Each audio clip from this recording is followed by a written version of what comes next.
Border Gateway Protocol, BGP, is a crucial exterior gateway protocol that is used to exchange routing information between autonomous systems on the internet.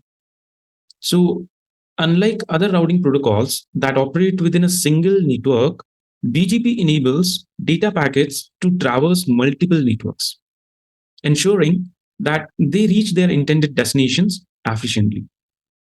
It functions as a path vector protocol, which maintains a complete view of your network topology and using various attributes to determine the best path for data transmission. BGP's decision-making process relies on attributes like AS path, next hop, local preference, and MED to ensure optimal routing. By leveraging TCP for reliable communication, BGP handles large and complex routing tables, making it indispensable for the scalability and reliability of the global internet infrastructure. Its role in policy-based routing and redundancy further enhances its importance, enabling administrators to control and optimize the traffic flow across diverse networks. So, in essence, BGP is the backbone of inter-domain routing, facilitating seamless connectivity and data exchange across the vast expanse of the internet.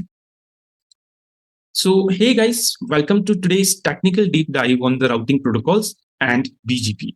My name is Ajay Kumawat, and I'll be your guide as we explore the world of internet routing, from basics to advanced concepts. Whether you are a fresher or an experienced professional, this session will enrich your understanding of BGP. So, in this particular video, we will be discussing about introduction to your routing protocols. What is BGP? IGP versus EGP.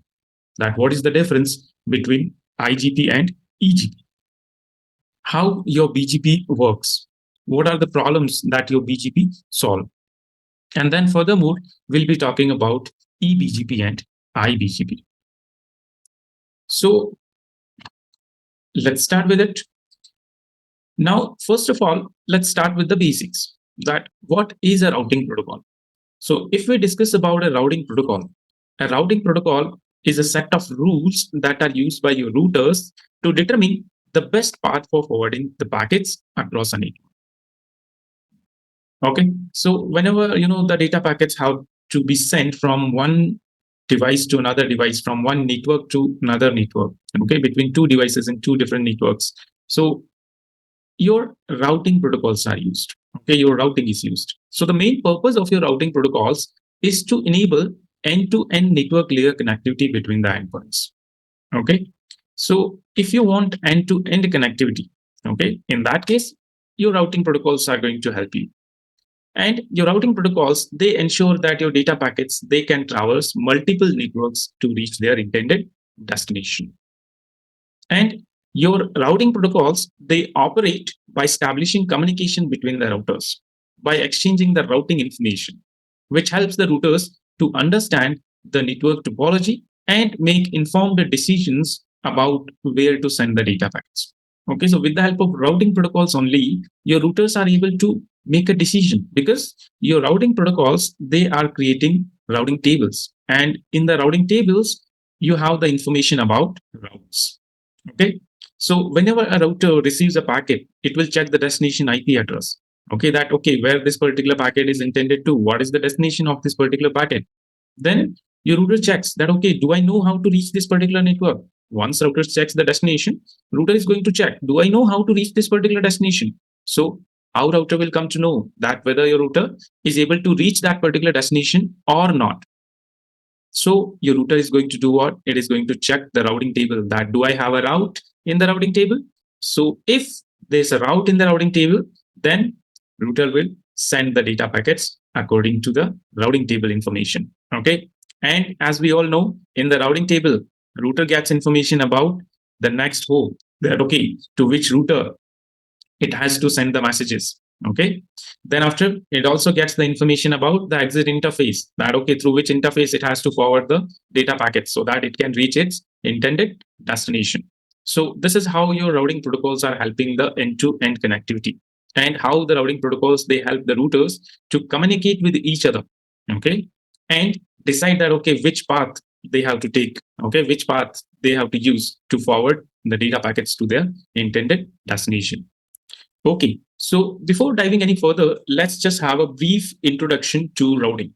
That what is routing? So routing is the process of finding the best physical path for data transmission. You are trying to find out the best physical path for data transmission. That process is what? It is routing. And your routing is divided into three categories: static, default, and dynamic. So if we talk about, the real type, so you can say there are only two: static and dynamic. Your default is nothing but a special case of your static routing only. Okay. So there are only two ways to configure a route. That is a static way where you manually configure it, and this dynamic way where these routes are configured or decided automatically by your routing protocols with the help of your routing protocols. Okay. So with the help of static, what happens? In case of static, what happens? In case of static, the admin has to manually configure a route for each and every destination the router has to reach. Okay. So it is under the admin's control. Admin will decide the path that, okay, which path your data packets will take. Okay. To whom your router will forward the data packets if it has to reach a particular destination. So all those decisions, they are made by the router. And for every network, the admin has to configure a route manually. While default, in default, what happens? This is, like I said, just a special case that in normal scenarios, if you are going with a static route, so what will happen? That you have to manually configure a route for every destination. But in case of default, what will happen? That the admin will configure a single route, okay, one single route towards all the destination. And that is why it is known as the default, because it doesn't matter to which destination it is going. We don't know about the destination. Okay, we will just forward all the packets to a particular next hop. That's it. Okay. Then we have the dynamic routing. So the dynamic routing is where you use the dynamic routing protocols. And these routing protocols, they are essential for maintaining your network efficiency and reliability. Okay. Then your dynamic routing protocols, they are further divided into two categories: IGP and EGP, interior gateway protocol and exterior gateway protocols. So we'll discuss about these IGP and EGP. But if we talk about your IGP protocols, so your IGP protocols, they are further divided into three categories. Okay, your distance vector, link state, and hybrid. These are the three categories. So your distance vector protocols. Okay, so under distance vector, you have two protocols like RIP and IGRP. And these protocols, they will mainly focus on the distance. Okay, they will focus on the distance between the source and destination to find out the best path, and best path will be shortest path. So they will select the shortest distance. Your link state protocols. So your link state protocols, they will majorly focus on the bandwidth part. Okay. So they will use kind of cost, you can say. Okay. And the lowest cost is what? The best route. Okay. Then we have the hybrid protocol. Okay. So the hybrid protocol means what? Has the features of both your distance vector also, as well as your link state also. So under hybrid, we have only one protocol, that is your EIGRP, initially which was a Cisco proprietary protocol, but now it's an open standard. So this was about IGP types. In EGP, we have just one protocol, that is your path vector protocol, and which is your BGP, and about which this session is all about. This video is all about. So today we'll understand about the BGP. So first, before understanding about BGP, we need to understand what is the difference between your IGP and EGP. So let's talk about the differences between IGP and EGP. Your interior gateway protocols, or IGPs, these are designed for routing within a single autonomous system. Okay. So an autonomous system, what is an autonomous system? An autonomous system, you can say that a number or group of routers that are configured and managed by a single organization. Okay. All the routers that fall under a single administrative domain, they are what? An autonomous system. So your IGP protocols, they are designed for the routing within a single autonomous system. So they help you manage and distribute the routing information within an organization's network. Okay, within an organization network. So you can say, see, one organization, that means all the routers under that organization will be configured and managed by that organization only. So that becomes an autonomous system. Okay. So with the help of IGP protocol, we can do what? We can manage and distribute the routing information within an organization's network. And some common examples of your IGP protocols, like we saw in the last slide, right? We have OSPF, we have RIP, we have EIGRP, we have ISIS, right? All these protocols. So these protocols, they will focus on internal network routing. Okay, and they will ensure efficient data transfer within the autonomous system only. While if we talk about your exterior gateway protocols or EGPs, so they will operate between different autonomous systems. Okay, so you can say between two organizations, you can say. Okay, so the primary example of your EGP is the Border Gateway Protocol or BGP, which is used to manage the routing between distinct network or different networks. Your EGP protocols, they are crucial for internet as they enable the networks, the ASAs or autonomous systems to communicate and exchange routing information, ensuring that the data can travel across the globe. We are able to have communication from one country to another country, from one branch to another branch, from one network to another network. Okay. So how is this all possible? This is all possible because of the EGP protocol, or you will say BGP protocol. So in a concise way, what we can say about your IGP and EGP is that your IGPs, they are all concerned with the internal structure of a network. Okay, your IGPs, they are concerned with the internal structure of a network, while your EGP, like your BGP protocol, they will handle the complex task of your inter-network communication. Okay, they will handle the task of your inter-network communication, which allows data to move seamlessly from one autonomous system to another autonomous system, or you can say across multiple autonomous systems. So now let's talk about BGP. That what is BGP? So the question remains, what exactly is BGP? So the BGP or Border Gateway Protocol, it is an exterior gateway protocol that is used to exchange routing information between different autonomous systems. So your BGP protocol, it is the fundamental to the functioning of the internet. Why? Because through the internet, one organization is able to communicate with another organization, right? Through the internet, one organization is able to communicate with another organization. I am able to communicate with Google. I am able to communicate with any other branches, right? So I am able to communicate. One organization is able to communicate with another organization. Okay, one autonomous system is able to communicate with another autonomous system. We are having this all internet connectivity. How is this possible? Because of the BGP. So your BGP, it is the fundamental to the functioning of your internet, and it enables the routing of data packets across multiple networks, ensuring that they are reaching their intended destination efficiently. Now, your BGP, it operates as a path vector protocol, as we saw earlier, which means it is going to keep track of the path or the sequence of your autonomous systems that the data packets they are going to traverse to reach their destination. So it is going to track the path. Okay, it is going to keep the track of the path. So unlike other routing protocols that might use matrices, like your distance vector, they use like next hop or hop count or bandwidth. Your BGP does not use a single metric or so. BGP uses a variety of attributes. Okay, there are multiple attributes that are used by your BGP to determine the best path for the data transmission. And one of the key characteristics of your BGP is that it uses TCP for communication. Okay, BGP uses TCP for communication. So the protocol number for your BGP will be 6, and it uses port number 179. Port number 179. Okay. So this ensures reliable transmission of your routing information because TCP based protocol, right? So reliable transmission will be there. So BGP ensures reliable transmission of your routing information between your BGP peers. Okay, because your TCP that will provide all the error checking and all the retransmission mechanisms and all, right? Now, let's understand how BGP works. So when two BGP routers, or you can call them as a BGP pairs, they want to establish a connection. First of all, they will set up a TCP connection on the port number 179. Okay. And once this connection is established, the routers, they will exchange their full routing tables. Okay. And that routing table will contain the information about, all the routes they know. Okay. Both the peers, they will exchange the full routing table information. And this initial exchange is very crucial for building a comprehensive view of the network to understand the entire network. So after this initial exchange, whatever the BGP peers, they will send incremental updates to each other. Okay. And these updates, they will only contain the changes to the routing table. So BGP will share the entire routing table only one time.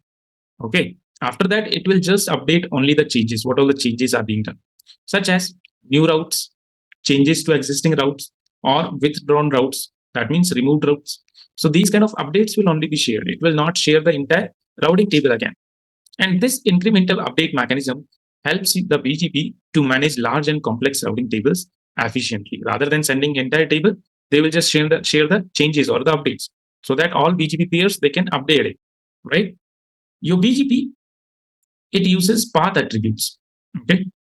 So with each network path, there are certain path attributes that are associated.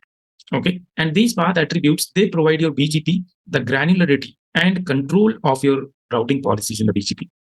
The BGP prefix path attributes, these are classified, okay, into few categories. Okay, your BGP path attributes, they are classified into few categories. What are they? Well-known, mandatory. Well-known, mandatory. So these are the path attributes which must be included in every prefix advertisement. Okay, these are the well-known mandatory attributes which have to be included in every prefix advertisement. Then we have well-known discretionary. So these are the path attributes that may be or may not be included into the prefix advertisement. Then we have optional attributes. So in optional, we have optional transitive. These are the attributes that stays with the route advertisement from AS to AS. So these can transit from one AS to another AS. While we have optional non-transitive attributes, which cannot be shared from one AS to another AS. So your well-known attributes, these must be recognized by all the BGP implementation. Okay, we have in total we have 4, right? Well-known mandatory, well-known discretionary, optional transitive, optional non-transitive. So your well-known attributes, they must be recognized by all the BGP implementation. Optional attributes, they don't have to be recognized by all the implementation. They are optional, but well-known, they are mandatory. They have to be implemented or they have to be recognized by all the BGP implementations. Now, in BGP, your network layer reachability information, or what we know as a NLRI. Okay, so this is the routing update that consists of your network prefix, the prefix length, and any other BGP path attributes for that specific route. Okay, so rather than saying a routing information, we will say BGP shares what? Network layer reachability information. Okay, so what BGP does, it uses certain path attributes, and on your screen, you can see there's a list of the path attributes, okay, that are used by BGP. So the first one, weight. So BGP prefers what? Highest weight, and your weight, it is a 16-bit value. Okay, so that means it can range from 0 to 65,535. And the weight, it is assigned locally on the router. It is not advertised to other routers. Okay, this is just local to the router. Then after we have local preference. So your local preference, again, this is a 32-bit value, and your BGP prefers the highest local preference. Okay, so it's a 32-bit value. That means it can range from like the number of values it can have is like 2 raised to power 32, and this indicates that the preference for the existing AS.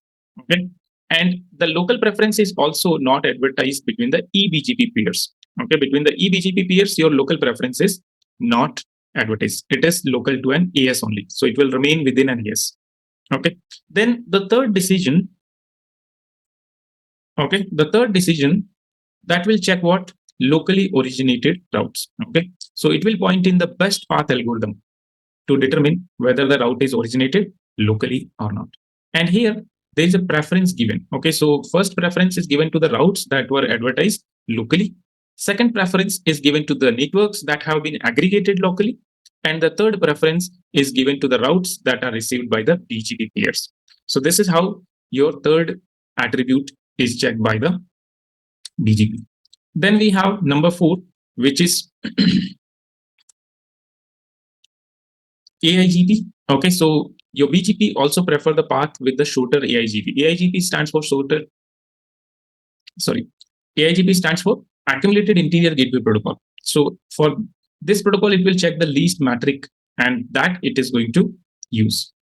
So then we have the AS path. Okay, so the next decision factor for the BGP best path algorithm is what?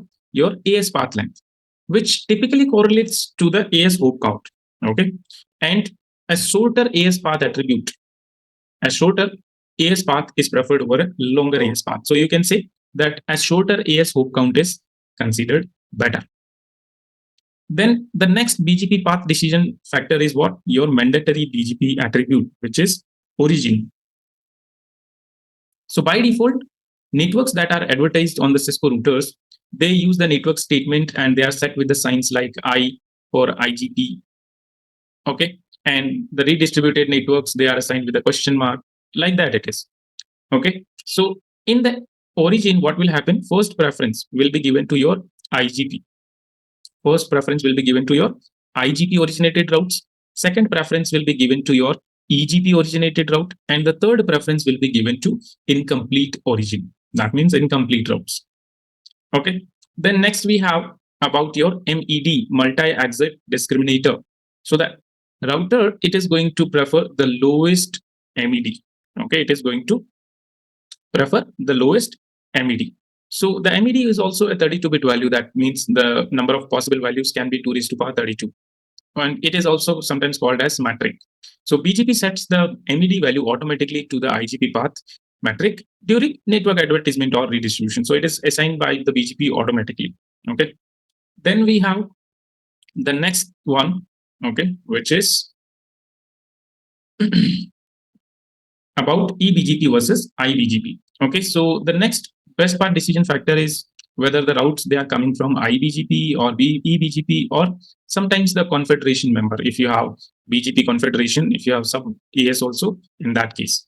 So the first preference will be given where to the EBGP, then it will be given to the confederation member peers, and the third will be given to the IGP. So if you don't want to consider confederation, you can simply say that EBGP will be preferred over the IBGP path. Okay. Then next one we have, that is the paths through the closest IGP neighbor. That means it will check the lowest post to the next hop. That path will be preferred. Then after we have that, it will consider the oldest route for EBGP path. Okay. It will consider the oldest route for the EBGP path. Then it is going to check the lowest neighbor BGP router ID. Okay. And finally, it is going to check the lowest neighbor IP address. So the last step of your BGP path algorithm, this involves selecting the path that comes from the lowest BGP neighbor address. Okay, if everything is getting a tie, in that case, this will be used as a tiebreaker. Okay, so this step, it is limited to IBGP pairings because EBGP pairings, they will use oldest received path as a tiebreaker. So like this, your BGP, it will be using all these path attributes. And we must note that all your BGP prefixes, okay, all your BGP prefixes must pass the route validity check. Okay, all your BGP prefixes, they must pass the route validity check. And whatever your next hop is, right, whatever is your next hop is where your BGP peer will be sending the information, that must be resolvable. That means next hop reachability should be there. And sometimes what will happen that some vendors and publications, they will consider your next hop reachability as the first term. Okay, even before your wait, they will consider what? They will consider next hop reachability. So these are all the path attributes that are used by BGP. So right now I have discussed these path attributes in a very concise way. So if you want, you can just type down in comment that you want to learn them in deeper, and I'll come up with a video in detail about all these attributes. Now, one of the more process in BGP we have is the decision-making process. Okay, so BGP's decision-making process, this involves, evaluating these attributes, whatever the attributes we have seen, right? So it will evaluate all these attributes to select the best path for data transmission. And this decision process, it is typically hierarchical. That means it will start from the first attribute, which is weight. Then it will be followed by, others like local preference, AS path, origin, MED, and the other attributes.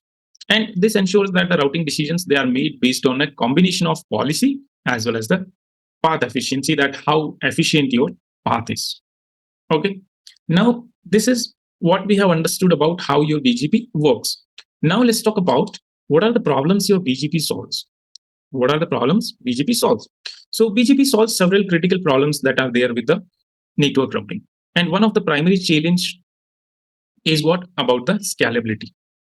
Okay. So, BGP is designed to handle large and complex routing tables, which makes it very suitable for the vast and intricate structure of your internet.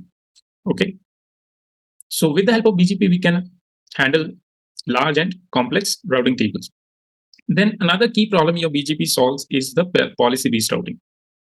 Your network admins, they can define routing policies to control how the routes are selected and how they will be advertised. Okay, so admins can control it.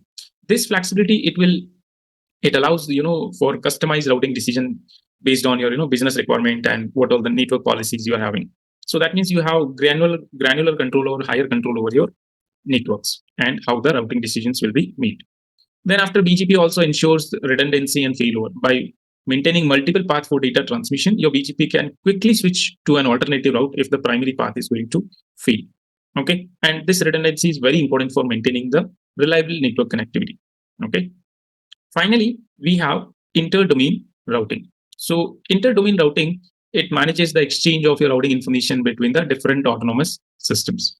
Okay, and this capability, it is very essential for the internet's functionality, as it allows different networks to communicate and route the data effectively. Now, your BGP sessions, okay, your BGP sessions, they are always point to point between two routers, and they are categorized into two types: IBGP and EBGP. Stands for internal BGP and external BGP. So the sessions that are established with an IBGP router, okay, and that are in the same AS, that will participate in the same confederation, those are what? IBGP. Okay, so your IBGP sessions, they are established with the IBGP routers only. They are in the same AS and they will participate in the same confederation. While EBGP, these are the sessions that are established with a BGP router in a different autonomous system. So now let's do a small comparison. Let's compare EBGP and IBGP. So EBGP, or say external BGP, it is used for routing between different autonomous systems. So your EBGP pairs typically your routers in different AS. Okay, so your EBGP pairs are typically routers in the different AS, and they exchange the routes with the external networks. And there is a key characteristic of your EBGP, that next hop attribute, they will set it to own IP address. Okay, this is a key characteristic of your EBGP, that the next hop attribute is set to the router's own IP address. While if we talk about your IBGP or internal BGP, so it is used within a single autonomous system. Okay, so it ensures that all the routers within an AS have consistent routing information. Okay, your IBGP peers, these are the routers within the same autonomous system, and the next hop attribute remains unchanged during the route advertisement. Okay, like your EBGP, what it does, that the next hop attribute, it sets to its own IP address, but in case of IBGP, the next hop attribute is unchanged. And the distinction is very crucial for maintaining accurate information within an AS. Okay, this distinction, that it is not setting it to the own IP address, it is keeping it unchanged. So it is very crucial for maintaining routing information within your autonomous system. So while your EGP is handling communication between the different autonomous systems, your IBGP ensures internal consistency.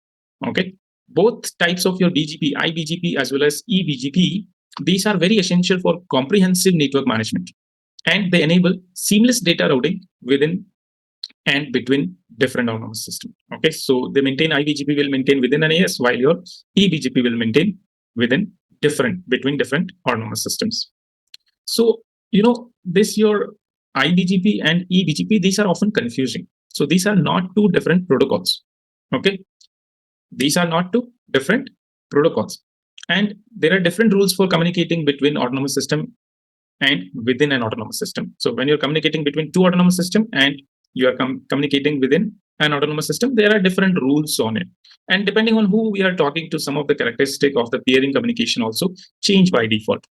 Okay, so one more thing there is further confusing, that internal BGP is not intended to be an IGP. Okay, like we say, internal BGP is what? It is maintaining the communication within an AS. So you should not consider it as an IGP. It is still an EGP protocol only. Okay, because the actual protocol is what? BGP. IGP and EGP, these are the BGP sessions. Now let's have a brief intro about your IBGP and EBGP. So first is what your IBGP. Your IBGP is used for routing within the same autonomous system. It ensures that all the routers within an autonomous system, they have the consistent routing information. So in case of IBGP, your neighbors, they will be in the same autonomous system. The next hop is going to remain unchanged, and it will make peers to the loopback. While if we talk about EBGP, EBGP is used for routing between different autonomous systems. Okay, so they will exchange the routes with external networks, and in case of your EBGP, the neighbors, they will be present in the different autonomous system, and here the next hop will be set to own IP address. So we have already discussed this part, right? So we have covered a lot today, from basics of your routing protocol to the specifics of your BGP, and feel free to ask anything about what we have discussed. I'll be happy to clarify any points or dive deeper into the specific topics. Thank you for joining this session on the routing protocols and BGP. I hope you found it informative and insightful. For more content, don't forget to like, share, and subscribe to the channel. If you have any further questions or need additional resources, please reach out through our website provided. Until the next time, happy networking.